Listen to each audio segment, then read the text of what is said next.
Welcome to Just a Minute.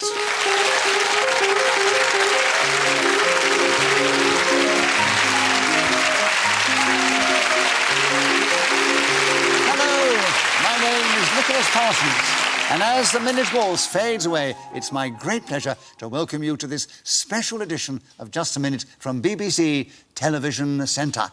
This year, Just a Minute turns 45.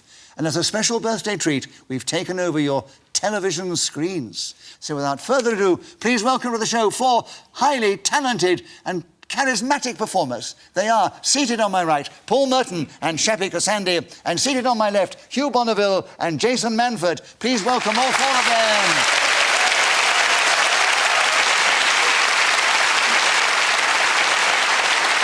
The players will try to speak for just a minute on a subject that I give them, and they must try and do that without hesitation, repetition or deviation. The other three panellists can challenge at any time, and if I uphold the challenge, they gain a point and take over the subject. If not, the person speaking gains a point and keeps the subject. The person speaking, when the whistle goes, which tells us 60 seconds have elapsed, gains an extra point. And by the way, they can repeat the subject, which is on the card in front of me. Right, Shappi, can you talk on 60 seconds on this subject? When I met my hero. 60 seconds as usual, starting now.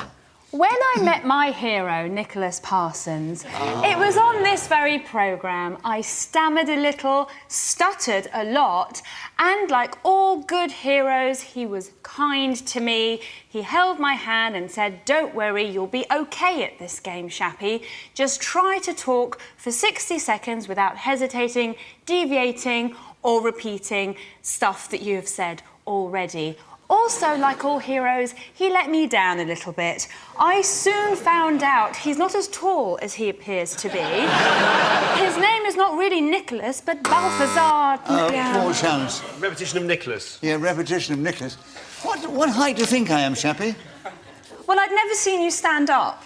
Do you want me to stand up now? No, I mean, I'd heard you on the radio. On the radio, you sound much taller than you are. He does sound taller.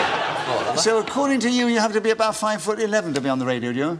No, 5'2½", my height. Right. Paul, you challenged, what was it? A repetition of Nicholas. Of Nicholas, yes.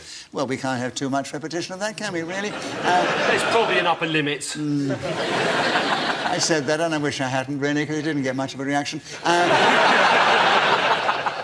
Paul, it is a correct challenge, and you have When I Met My Hero, that's the subject, 22 seconds starting now. I interviewed Spike Milligan on a show I used to do called Room 10 Ditto First Figure, and it was an extraordinary moment for me because he was a hero of mine from childhood. I well remember the Goon Show, the Q series that he did, and to actually be sitting, talking to him, listening to the various things he'd like to consign to oblivion was a tremendously proud moment for me in my broadcasting career.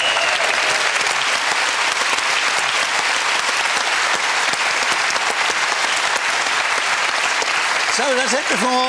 Whoever is speaking when the whistle goes gains an extra point. On this occasion, it was Paul Merton. So, at the end of that round, he's not only in the lead, he's the only one who scored any points. Hugh Bonneville, will you begin the next round? Welcome to the show. Thank you. And here's something which is up your street, costume drama. Can't imagine why they've chosen it for you. But will you talk, if you can, for 60 seconds on costume drama, starting now.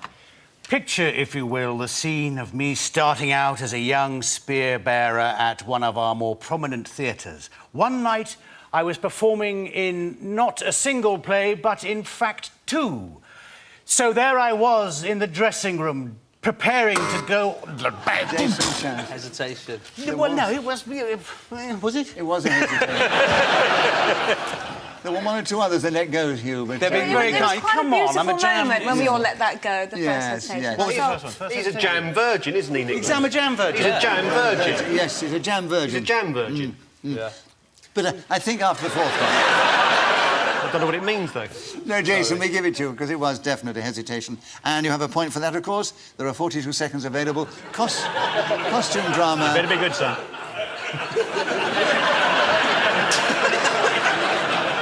threats. Costume drama starting now. So I was performing in these 2 plays at this theatre in London when, after the show, somebody said to me, you, my friend, should be performing stand-up comedy. Repetition of performing? Well, listen, yes. Hey. Good work. So, Hugh, you have your first correct challenge, and you have your first point, and you have 34 seconds, and you still have costume drama starting now. Yerma is a play by Lorca. In this rather unlikely casting, I was a flamenco dancer. In the other auditorium, the Olivier, I was appearing as a Roman soldier, but both on the same evening. So, as a result, I had to finish my dance in one space, leg it up the stairs, flinging off my clothes and donning a Roman uniform. Shappi challenge. Is that repetition of Roman? Yes. I wasn't even entirely sure. Shappi, a correct challenge. You have the subject, costume drama, 9 seconds, starting now. Costume dramas are soap operas that are made palatable for middle-class people. If you take the plot line of Downton Abbey and compare it to, perhaps, EastEnders or that...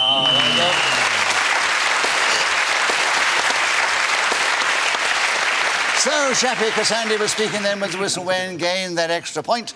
And the end of that round, she's equal with Paul Merton in the lead, and Hugh, Bonneville and Jason Manford are equal in second place. And, Jason, we'd like you to begin the next round. A lovely subject. Bath time. Tell us something about bath time in this game, starting now. Bath time in our house happens in the bathroom. It's a room dedicated for women. Huge challenge. Repetition of room. Bathroom's one word, isn't it? Bathroom's one word. It is, yeah. Yes, it is. It is in our house. All right. You're like me, we couldn't afford hyphens when we were growing up. We didn't know what a hyphen was. No, unfortunately, Hugh, it is Okay. one word. Right. So it's incorrect challenge, Jason. You have another point. You have bath time. You have 54 seconds starting now. It's a female-orientated place with thousands of bottles where men don't even know what they're for. My wife could be a terrorist, for all I know, concocting whatever going on. I might find myself in court in a few years thinking, oh, I thought it was Timothy, Your Honour. I use the bathroom on a regular basis, usually once a day, to brush my teeth and actually have a shower. I bath the children, there's 3 of them. Very difficult to get 3 kids out of the... Shappi challenge. Sorry. 3, no, don't apologise. It's a correct challenge. 3 kids. You can't get 3 in the bath, right? Shappi, you were listening well. You came in first, and it's bath time with you now. Oh, how lovely. And...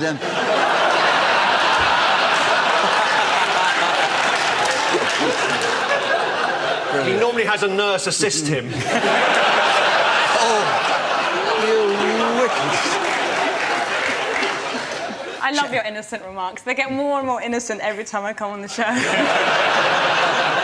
Shappi, you have a correct challenge. You have 30 seconds to tell us something about bath time starting now.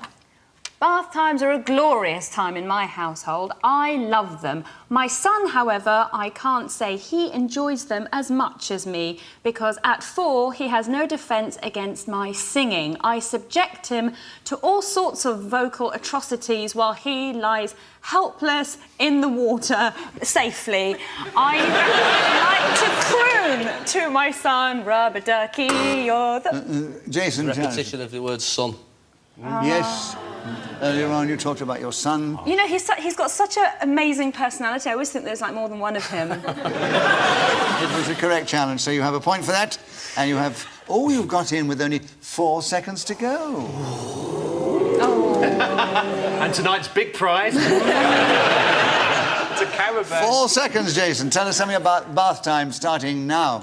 Blokes will use whatever product is nearest to them. My dad... Paul Did we Challenge. have products before? Yes, you talked about the products, so there's all your... Did I? Yes. Yeah. I think I said bottles earlier You on. did? Oh, You're yes, right. there we are. Yeah. You said bottles. Well done. I'm glad you remembered. See, I always presumed there was somebody in another room checking all this, but it's genuinely just you two, isn't it? Just working.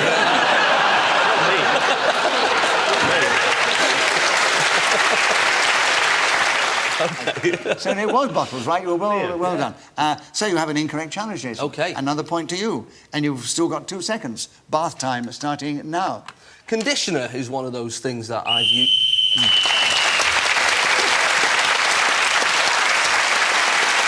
So Jason Manford word, your speakers listening. Gain an extra point for doing so. Paul, the subject here is a case of mistaken identity.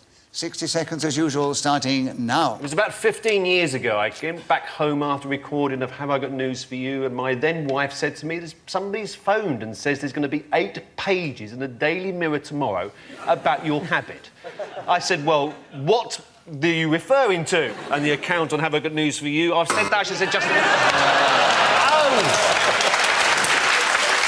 I deviated in the boring stuff instead of carrying on. I know, no. They're always repeating Have I Got News For You, anyway. Yeah. And many of the shows it spawned. Yes. Jason, you had a correct challenge, and you have a case of mistaken identity. 35 seconds available, starting now. I very rarely get recognised. I get half recognised.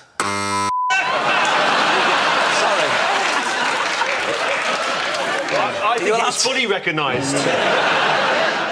It shows you what a difficult game it is. It is, yeah. Right. But half recognised with a hyphen. Does that not count as... No. Paul, a correct challenge. Oh. The case of mistaken identity, 32 seconds, starting now. The following morning, I bought the newspaper in question, and Paul Merton, the Arsenal footballer, had a large number of issues devoted to him, so it was a case of mistaken identity, in case you were wondering why I suddenly confessed to some terrible incident. Hugh, challenge. Repetition of case. It's on the card. Oh, sorry. I'll get my code. Yes, you can repeat the subject. Yes, I'm learning, Nicholas, I'm learning. Oh. I know, but it's such a quick learning process, isn't it? So, I'm afraid it was an incorrect challenge, so Paul has another point. He has 17 seconds, a case of mistaken identity, starting now. When Rudolf Hess arrived in Scotland around about 1941 during the course of the Second World War, people believed at first it may not be him. They said, how can we be sure this is one of Hitler's deputies landed on our isles? What would be his reason for parachuting into us? And then somebody... Shappi, challenge. You breathed. That doesn't count as hesitation, does it? Yeah, I did breathe. I think my heart beat a couple of times as well. Put me off a bit. An incorrect challenge, and you have quarter of a second to go, Paul, on the case of mistaken identity, starting now. You're Winston Churchill!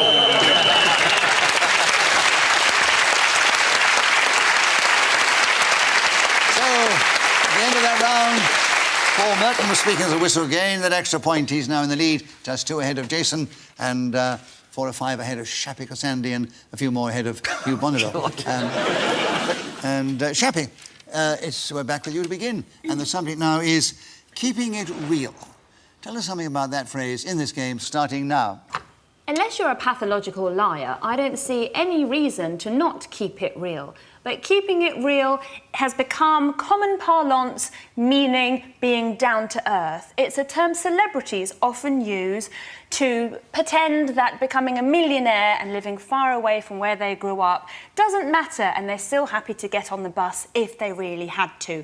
Jennifer Lopez, for example, wrote a song, Jenny from the Block, where she explained to the people that lived on her estate that although she might have more money than she used to have, she's exactly the same personage as she was before. She keeps it real. Often, young people keep it real where they have no reason to, because they... Right, oh,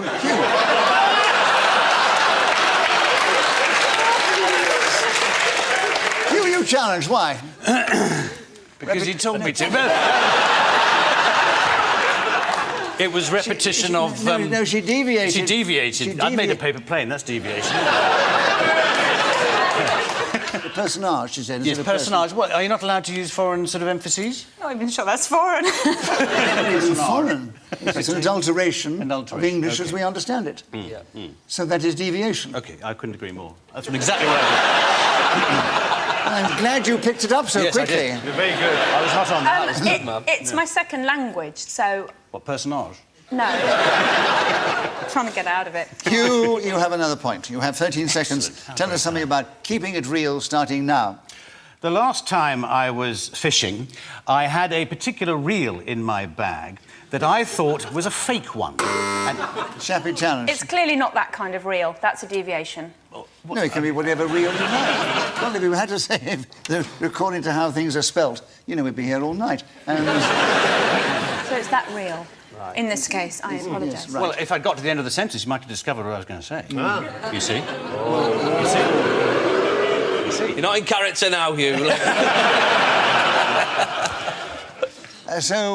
Hugh, you have 6 more seconds to tell us something about keeping it real starting now. And my companion said, no, I think that is a real reel. He was full of puns, Mike. Right. So, Hugh, you were speaking as the whistle went, and you gained that extra point. And the situation now is, you're still in 4th place. But you're moving forward. No, you're not. You're in 3rd place. Shappi's one behind you. Due to begin the next round. Oh, a lovely subject. I don't know if it's up your street or not. Salvador Dali. Do you know much about him? If not, try in this game, starting now. I've always been impressed by surrealists, and Salvador Dali, with his extraordinary moustache, is, of course, one of the foremost of this particular... Shappi Janus. Hesitation. There's a definite hesitation. So, Shappi, you have 49 seconds to tell us something about Salvador Dali starting now. I know a fascinating fact about Salvador Dali. He had a brother, also called Salvador, who died before he was born. So they called their second child Salvador. And when the Salvador that we know, the artist, was 5, they took him to the first sibling's grave and said, "You're a reincarnation of this child." No wonder he went bonkers. Jason, you've of the word child. Yes, you talked about child, yes. So, Jason, well listened, and you're getting the hang of this game, aren't you, now? And you have another correct challenge. 27 seconds are available. Salvador Dali, starting now. I've never been a big fan of Salvador Dali. I much prefer the work of Rolf Harris. And maybe even Neil Buchanan off of Mike TV's Art Attack from when I was a child. I don't really like art in general. I think most of it is a tiny bit pretentious, and I've occasionally put something on my wall of a picture maybe that the child has... Paul Challenge. Well, we're not really on the subject of Salvador Dali. We've moved off. We haven't mentioned Salvador for some time. We've had Rolf Harris. Yeah, I think you're right. I think that's a correct challenge. You have gone off into art in general and not Salvador Dali in particular. I was going to come back to Salvador because I've got a few facts about him, but... It's a shame this show isn't called Just an Hour, isn't it? It is a shame. It's a shame. We give the benefit of the doubt to Paul, and if I can redress the balance, I'll give you the benefit of the doubt sometimes. Yes, he will, yeah. Thank you. Yeah. And the 8 seconds still, Paul. How many? 8 seconds. Oh, right. Salvador Dali starting now. Salvador Dali was hired by Alfred Hitchcock to do the dream sequences for Spellbound, and what a fantastic movie it was. Salvador got hold of the huge concept. Right. And so Paul Merton was then speaking as a whistle and gained that extra point, and he has increased his lead at the end of the round. Jason Manford's following, just a few points behind, and then equal in 3rd place are Hugh Bonneville and Shappi Khorsandi. And Jason, we're back with you to begin, and the subject now is going to the cinema. 60 seconds as usual, starting now. I'm not a massive fan of the cinema. I don't like sharing the experience with... Well, you wouldn't like Spellbound. You've got Salvador Dali in it, and it's also a film. So don't go and see that, whatever you do. Handing out tips. Yeah, it was quite good. It wasn't that good, was it? No, it wasn't worth a bonus point. No, I said it as if it was good. Jason, an incorrect challenge. You still have the subject. 56 seconds available, starting now. The thing with the cinema is it's a lot of people, and I don't really enjoy the whole experience of sharing this thing on the screen. What I find... I'm really sorry, but you said sharing. You don't like sharing things earlier. Yes, you didn't like sharing before. I still don't. If you don't like going to cinema and sharing the experience with all those people there, how do you feel about this lot here? Yeah, I don't like it, you're right.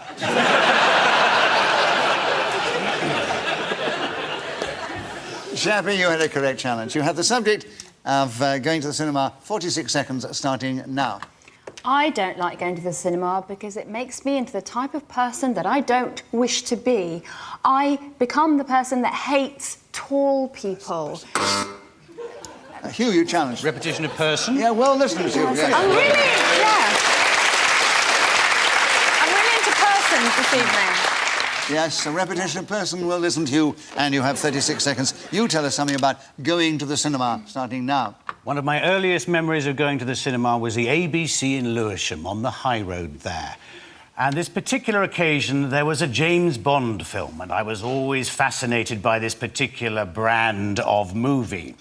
It was an A, as far as I was concerned, which meant that my elder brothers and sisters could, in fact, take me with them. I was about 8 at the time, you see, and they said that they couldn't take me because it was, in fact, a double version of that letter that I mentioned. And in the old system, of course, that meant you had to be 14 and over. And my siblings were not prepared to...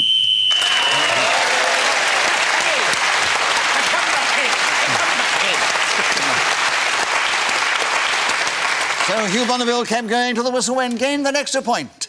And he has moved forward. He's still in 3rd place, but he's moved. And Paul... No, there's only 1 point between them all. Paul, the subject, the 5th Beatle. Tell us something about that fascinating subject, starting now. Candidates for the 5th Beatle over the years have included Brian Epstein, the manager, George Martin, the producer. There was a gentleman called Stuart Sutcliffe, who was also in the Beatles when they played Hamburg, so he has a claim to that title. The 5th Beatle. If we look at the people that were instrumental in the success, and no pun intended, of the aforementioned pop-beat combo, they were indeed lucky with the people they were surrounded by. Of course, there was an innate talent within the quartet themselves, but without the right handling and management, that alone is not enough. When we look at the magnificent recorded legacy of those 4 guys from Liverpool, we realise that we were listening to great musical genius that we have very rarely... Shappi, you've challenged. I wouldn't say genius. I'm not a massive fan. Of the Beatles?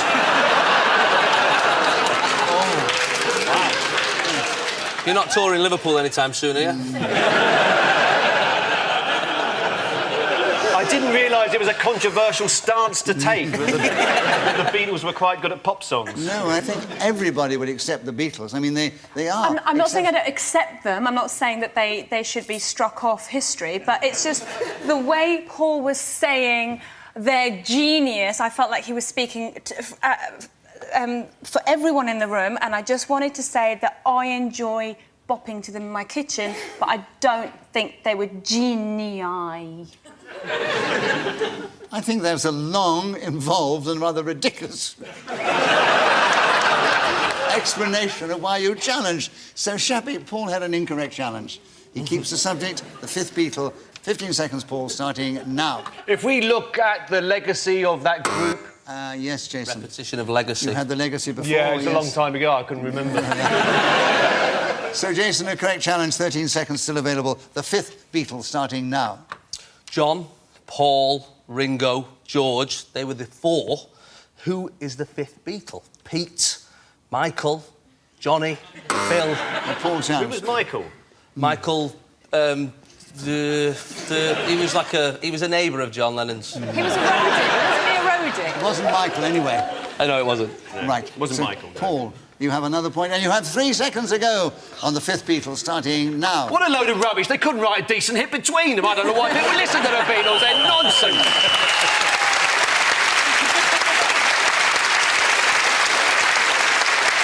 So Paul Martin was then speaking as the whistle went, gained that extra point. He has increased his lead at the end of that round. He's just ahead of Jason Manford, and then it's Hugh Bonneville and Shappi Khorsandi in that order. And Shappi, we'd like you to begin the next round. The subject here is cats or dogs. Tell us something about that subject in this game, starting now. Cats or dogs? I have both. My cat keeps it real. My dog is a drama queen. People say to me, which one do you prefer? I say I love both of them equally as I cuddle my cat and kick the dog. I do enjoy the dog. He's a mixed breed, although he prefers dual heritage. What I enjoy about cats is that they are independent. My cat will go roaming for days on end, stagger through the cat flap at all hours, eyes all kaleidoscopy, and I will dare to ask where Madam has been, and like a recalcitrant teenager, she will go, what, I was out, what of it? And march off to her room and listen to her music. Paul challenge. Repetition of what? Yes. I'm surprised no one came in quicker. No. Paul, you got in with 14 seconds. Are we letting the fact that she kicks her dog go? Is that fine? Is that fine? The dog's a Beatles fan, and you've never really forgiven her. Eleanor Rigby, go and get out. No, I would have given it to you on that, because Yeah. I think that's deviation, kicking your dog. OK. Right. Paul. Yes. Correct challenge. 14 seconds. Cats or dogs starting now. Well, if we look at the various characters of two species of animals, we see that cats are independent and dogs help the police. So I think it's very obvious out of these two particular kinds of creature which one I prefer. It is...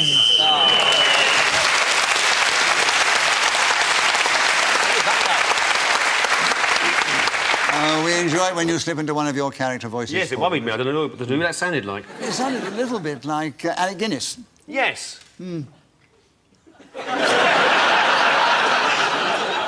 But you were speaking of the whistle when Yes. gained the extra point, have increased your lead, and Hugh Bonneville, we're back with you to begin. Now, the subject...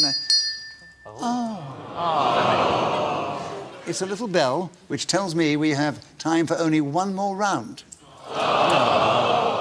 Oh, you are lovely.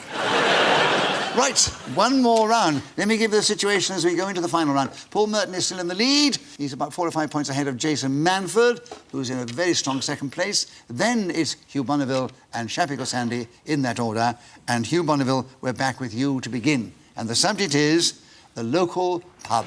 Tell us something about that in this game starting now. The local pub, I think, is a state of mind as much as it is a physical entity. The first time I entered my local pub, I was short-changed. This happened not once, but 3 times in the period that the landlord owned the property. I'm happy to say that he has moved on, hopefully to a pub in the sky. But, in fact, now the pub is a beautiful environment to visit where I live. It is run by... Jason, you challenge first. Hesitation. Yeah. Yeah, we call that hesitation. So he went for 32 seconds, though. Good, very good. I mean... We'll get a point for that. Thank you! So, Jason, correct challenge, hesitation, and you have 28 seconds are still available. The local pub starting now. My local pub is the roughest place you have ever been to in your life. It's on the corner of an estate, a lawless place with... Yes, Shappi. With a hesitation, yeah, yes. with a hesitation. So, Shappi, we're going to hear from you as well on the local pub, and 23 seconds are still available, starting now. The local pub is a cosy place where everyone knows your name and no one minds that you've been in there all night as long as you get the drinks in. And hardly anyone bats an eyelash that your wife and children are at home waiting for you and you are drinking the money that probably should have been used for food for the said family members. But that's OK, because you're holding court in the local pub and you're a card and you're a...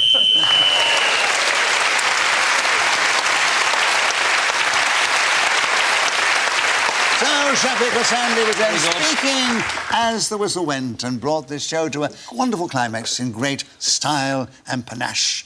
And she's now equal in 3rd place with Hugh Bonneville and did very, very well. Congratulations, Hugh. Thank you. And, but you were 3 points behind Jason Manford, and Jason was 5 points behind Paul Merton. So we say, Paul, you are our winner today.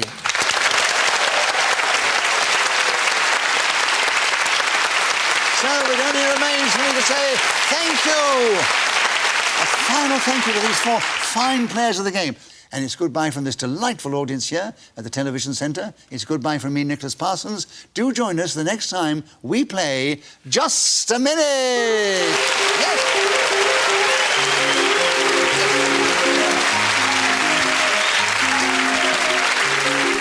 Having a bath, whistling and spending time with Jenny Agutter.